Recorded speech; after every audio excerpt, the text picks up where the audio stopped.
Ton parent, il est décédé, mais vous étiez déjà séparés. Et maintenant, t'es censé faire quoi avec tout ça? Enregistre cette vidéo, parce que quand t'es en plein dedans, t'as plus la capacité d'aller chercher l'info. Alors autant l'avoir sous la main. Dans le réel précédent, je t'ai expliqué les phases par lesquelles tu passes. Quand le deuil blanc, il devient un vrai deuil. Aujourd'hui, on passe aux choses concrètes. Parce que comprendre, c'est bien, mais savoir quoi faire de ces émotions, c'est encore mieux. Numéro 1, valide ton deuil.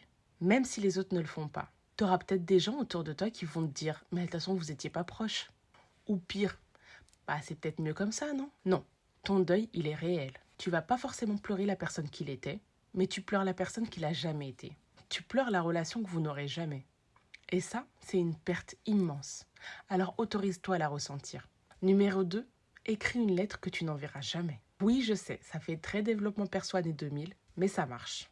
Pourquoi? Parce que la mort, elle a fermé la possibilité d'une conversation réelle. Cette lettre, c'est ta façon de finir la phrase. Tu lui dis ce que tu aurais voulu lui dire. Ta colère, ton chagrin, ton pardon peut-être, ou pas. T'as le droit de pas pardonner.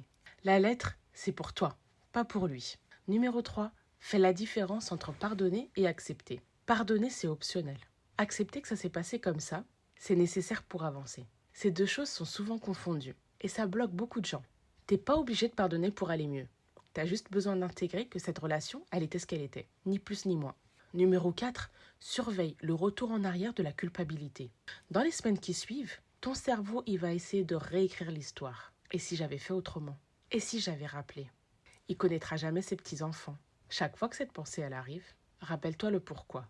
Pas pour alimenter la colère, mais pour rester ancré dans la réalité de ce que tu as vécu. Ce type de deuil, le deuil complexe après la rupture familiale, c'est vraiment quelque chose qui mérite un espace safe pour être déposé. Parce que tu n'as souvent pas les mots pour en parler autour de toi. Je dirais même pire, tu te sens pas légitime d'en parler. Tu te sens pas légitime d'avoir mal. Tu te sens pas légitime d'être dans la souffrance par rapport à la décision que tu avais prise. Alors si tu as besoin d'être guidé pour traverser ça, le lien pour prendre rendez-vous est dans ma bio. On peut traiter ça ensemble. Et dis-moi en commentaire, lequel de ces conseils te parle le plus?